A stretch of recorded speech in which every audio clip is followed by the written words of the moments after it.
right, breaking tonight, an exclusive interview with the man urging the president to strip top secret security clearances from former officials who are now some of his largest, loudest critics on TV. I use the term that this is nothing short of treasonous. I really question his fitness to be in this office. I know we're not Nazi Germany, all right, but there is a commonality there. The policies that this president has pursued globally have served Vladimir Putin's interests. Lies constantly. That person's not fit to be president of the United States. So you see the trend there. So in all, 6 officials who once held high-ranking posts at the FBI, the CIA, the NSA, and the State Department, a privilege that the president says they have chosen to exploit. They've politicized and in some cases monetized their public service and security clearances. Making baseless accusations of improper contact with Russia or being influenced by Russia against the president is extremely inappropriate. And the fact that people with security clearances are making these baseless charges provides inappropriate legitimacy to accusations with zero evidence. Good evening, everybody. I'm Martha McCallum in New York. This story begins with Senator Rand Paul, fresh off his meeting with the president discussing this idea. I spoke to him moments ago. Senator, good to see you tonight. Thank you for being here. Tell me about your conversation with the president about this. Well, you know, I told the president in private what I've been saying in public, that I think there's a great danger to having talking heads on TV who are ex-CIA agents and still have classified clearance. There's a real danger that they might inadvertently reveal classified information. And, you know, John Brennan's got a history of this. Back in 2012, when we were discussing, you know, we discovered the underwear bomber, John Brennan at that time briefed ex-CIA agents who were retired but still had top secret clearance. He briefed them and said, oh, don't worry, the U.S. has someone inside. We have inside control. Well, then one of these ex-CIA agents went on television and said, oh, yeah, we have a double agent and nobody needs to worry. And it's like, whoops, the double agent was still there. So John Brennan's already been involved when he was on the inside, leaking information to people who still had top secret clearance, who were now talking heads. John Brennan leaked information that almost cost the life of a double agent. This is 4 years ago now. He should have been fired for that, but he wasn't fired by President Obama because I think he was a partisan. But now he's a talking head on the outside saying that basically President Trump should be executed. That's what we do for treason. And so, yeah, I'm very concerned about him having privileges because of his past history, but I would make it more universal. I don't think that ex-CIA agents of any stripe who are now talking heads should continue to get classified information. I think it's wrong. So I guess that's, you know, the main difference in what you're saying. So you're suggesting that this should be a blanket treatment for all. So, you know, some people are pointing to, for example, Mike Flynn, who had security clearance and, you know, chanted "lock her up" during the campaign. So you're talking about a blank. Is that what the president is talking about here? Because his critics are saying that what he wants to do is create an enemies list and that he wants to shut these people up. Here's Senator Hirano. Let me just show you what she tweeted out. She said, "This is what totalitarianism looks like." So why is she not wrong? I think that's a little bit overwrought. No one's talking about limiting anyone's speech. So an ex-CIA agent can get out there and say incredibly stupid things like the president is treasonous. Yes, no one's going to stop John Brennan from saying that. No one stops him from taking millions of dollars to say such horrendous things. But should he still get classified information? I mean, I would think that, you know, if you're a soldier or you're the head of the CIA, basically you have allegiance to the commander-in-chief. The commander-in-chief makes decisions. If you don't like them, you can resign, but he's no longer in government. He should not be getting classified information.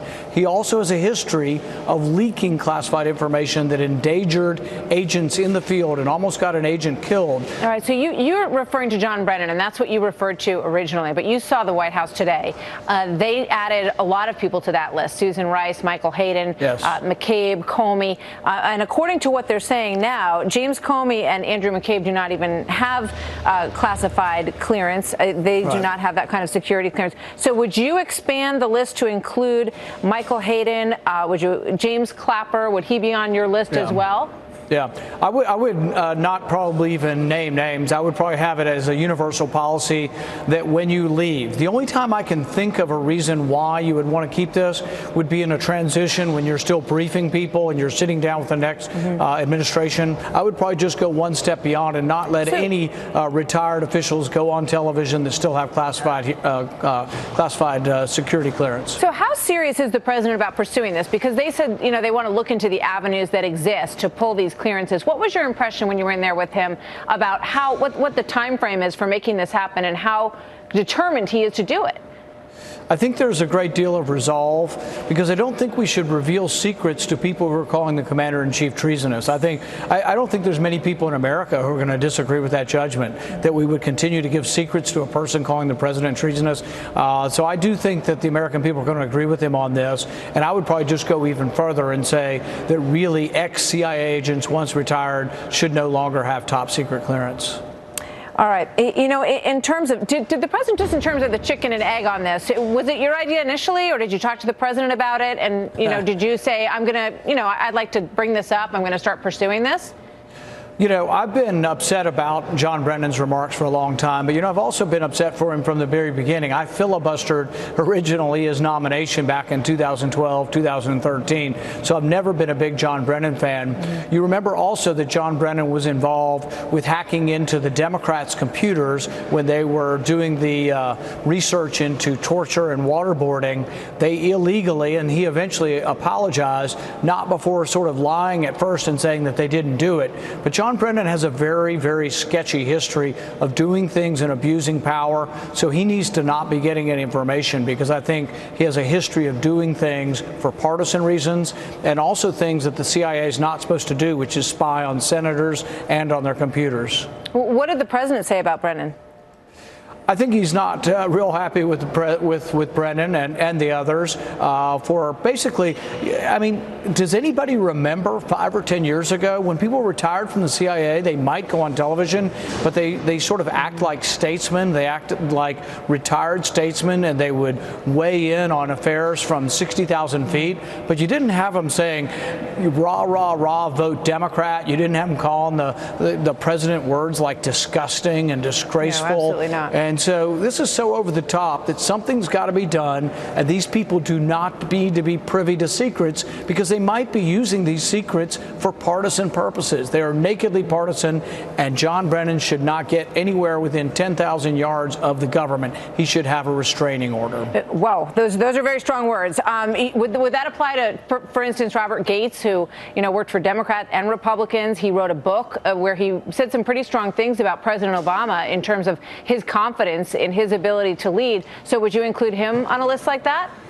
What I would do is probably try not to make it individuals. I probably think the best way to do this, and the White House may well decide this. I don't know what they will decide. That's why I think they'll probably look through how something can be rolled out. I think they believe that these people should no longer get information, but sometimes it's better to have a policy that doesn't have a name, that basically says those who are retired lose their clearance. But that's not what Sarah Huckabee Sanders did today, Senator. She was very specific, and she named specific individuals who have been incredibly critical of the president. I don't disagree with it, and I think it can be ad hoc as well. And I think John Brennan has indicated he should not have clearance. So I think you can also have individual reasons why individuals should have their clearance. Those individuals say that we're living in unprecedented times, and that is what has provoked them to be so critical and so outspoken with the kind of language that you talk about. What do you say to them about that?